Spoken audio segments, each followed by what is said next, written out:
어느 사업이건 다 마찬가지지만 아까 이 센터장님 말씀도 해주셨지만 스타트업 성장에 있어서 데스밸리라고 얘기를 하셨는데 자금 조달 그게 굉장히 어려운 문제인 것 같은데 그 올해 대한상공회의소에서 그 스타트업 애로 현황을 조사했는데 41%가 자금 조달이 가장 큰 문제다 이렇게 답을 해줬습니다. 돈이 많이 투입되면 당연히 좋긴 한데 이 부분 너무 이제 궁극적인 질문이긴 한데 좀 해소할 수 있는 방안 연구를 하고 계시나요? 예. 그 부분에 대해서 조금 생각을 좀 해봤습니다. 기본적으로 양적인 성장이 과거 10년 동안 많이 이루어졌습니다. 그래서 정부에서 모태 펀드를 통한 투자, 그걸 기반으로 해서 벤처 캐피털이 스타트업에 투자, 이런 부분은 전체 금액 앞서 말씀드린 같이 6배 이렇게 성장을 하였고요. 그럼에도 불구하고 언제를 기준으로 6배 성장? 2010년 기준으로 예. 3년 동안. 10년 동안 예. 6배 정도 성장했습니다. 그렇지만 늘 스타트업은 자금이 부족한 상황이고요. 그래서 팁스 프로그램도 있고 지금 현재 가장 큰 역할을 하는 부분이 벤처 캐피탈입니다. 근데 벤처 캐피탈의 수를 늘리면 되는데 그런 또 한계가 있고요. 그래서 어떻게 하면 투자 생태계를 활성화할 것인가 그런 관점에서 보면 어떻게 보면 투자의 선순환이 중요한데요. 벤처 캐피탈은 투자를 하고 결국은 투자한 금액을 회수를 해야 됩니다. 그래서 회수하는 방법이 상장을 하거나 아니면 그 중간에 M&A를 하는 크게 두 가지 방법이 있습니다.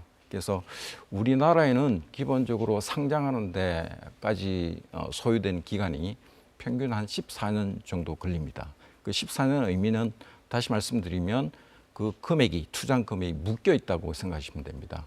그러면 투자했던 생태계가 원활하게 이렇게 작동되지가 않고 있고요. 그래서 선진국을 보면 대부분 기간이 저희보다 좀 짧은 기간에 5, 6년 만에 상장되는 경우가 좀 많이 있습니다.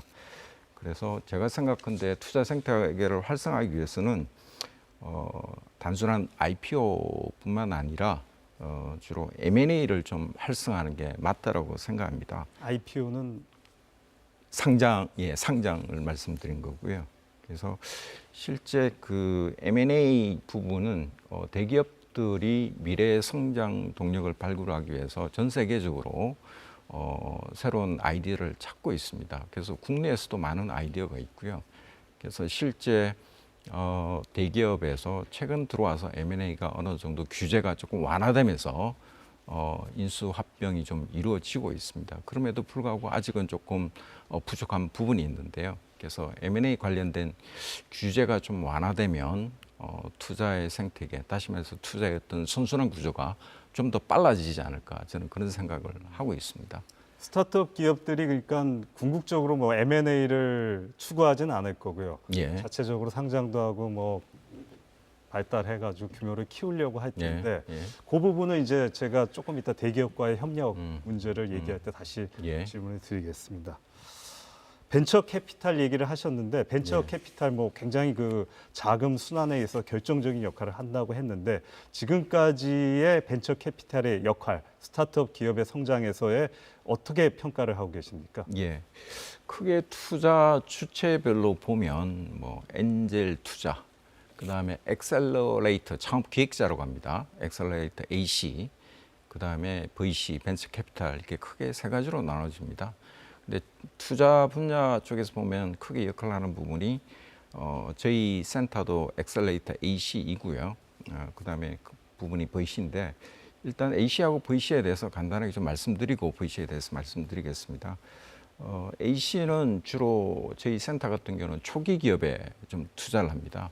투자를 하고 어느 정도 성장을 하면 풋단에서 벤처 캐피털이 좀 시리즈 A, B, C 형태로 해서 수십억에서 수백억 정도 투자를 해서 상장을 하는 그런 형태로 지원이 이루어지고 있습니다. 최대 몇 억까지 뭐 투자가 케이스 가능한가요? 어떤 뭐 기업에 따라서 다른데요. 이게 A, B, C, D 이 끝이 있는 게 아니고요. 지속적으로 투자를 이렇게 받게 됩니다. 보통 뭐 수십억에서 많을 경우는 누적해서 몇백억까지도 이렇게 투자를 장기간에 받게 걸쳐 예, 그렇습니다. 예.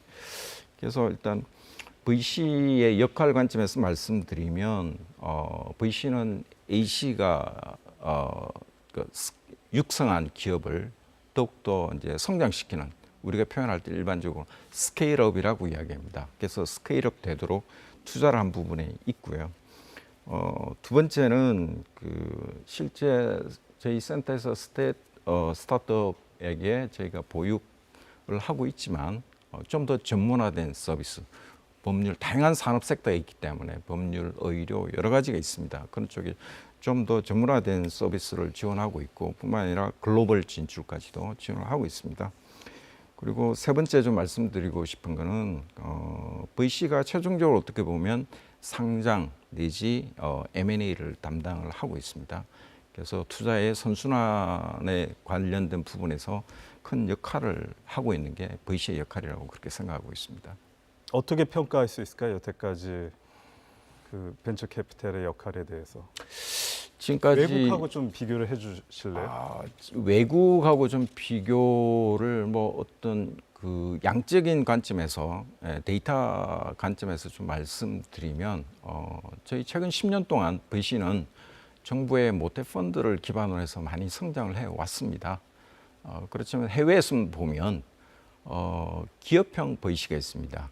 기업 회사가 좀 얘기가 많이 되는 예, 그렇습니다. 기업이 벤처 캐피탈을 만들어서 직접 투자 수익뿐만 아니라 그 사업에 필요한 아이디어를 발굴하고 M&A 하는 목적으로 만들어진 CVC가 있습니다. 그래서 해외는 대부분의 투자 생태계에서 관점에서 보면 한 50% 정도가 CVC에서 이루어지고 있고요.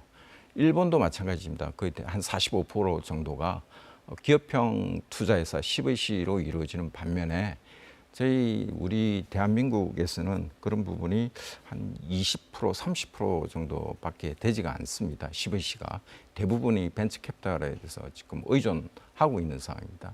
그래서 그런 관점에서 이 투자 관점에서 좀 더 활성화하기 위해서는 향후에 기업형 벤처 캐피탈의 활성화가 더 필요할 것 같습니다. 정 단장님, 그 벤처 캐피탈에 대한 질문 좀 더 드려도 될까요? 좀 어려운 얘기긴 한데 그 뭐 기업형 벤처 캐피탈도 얘기를 하셨고, 앞으로 스타트업 투자 활성화를 위해서 벤처 캐피탈이 이렇게 가야 된다, 이런 아이디어가 있다면 좀 얘기를 해주시죠. 벤처 캐피탈이라는 부분이 어쨌든 민간 시장에서 좀 많이 활성화되고 또 투자가 되고 있는 건 사실입니다. 그리고 아까 말씀했듯이 이 벤처 캐피탈 시장은 OECD 국가 중에 6위의 수준에 달 만큼 매우 시장이 높거든요. 양적인 부분에 얘기하시는 있어서 거죠. 그렇습니다. 예. 그리고 실제로 투자되는 거를 또 살펴봐도 2018년도부터 2022년도까지 계속 성장을 했고요. 2018년도에 약 3조 4천억 정도가 투자됐다가 2018년도부터 7조가 넘었습니다. 2021년부터, 그리고 2022년은 좀 줄었지만 그래도 6조 정도가 투자된 만큼 많은 자금이 좀 많습니다. 그때는 이제 수요가 코로나19 때문에 좀 떨어져서 그런 거죠. 줄었습니다. 근데 이제 저희들이 좀 고민하는 부분은 이런 민간 시장에 맡기는 것도 물론 중요한데 공공적으로 좀 그 기업들이 어려울 때 그 리스크를 좀 안고 투자할 수 있는 그런 시스템을 좀 지자체가 좀 가져야 되지 않을까라는 부분들을 좀 고민하고 있고요. 그래서 앞서 우리 그 창조경제헬스센터가 AC의 역할을 하듯이 저희 테크노파크가 VC의 공공 VC의 역할을 좀 해서 좀 더 도전적으로 기업들을 좀 투자하고 또 그거를 민간에 연결할 수 있는 이런 체계를 좀 고민하고 있고요. 그것들을 좀 준비하고 있습니다. 예.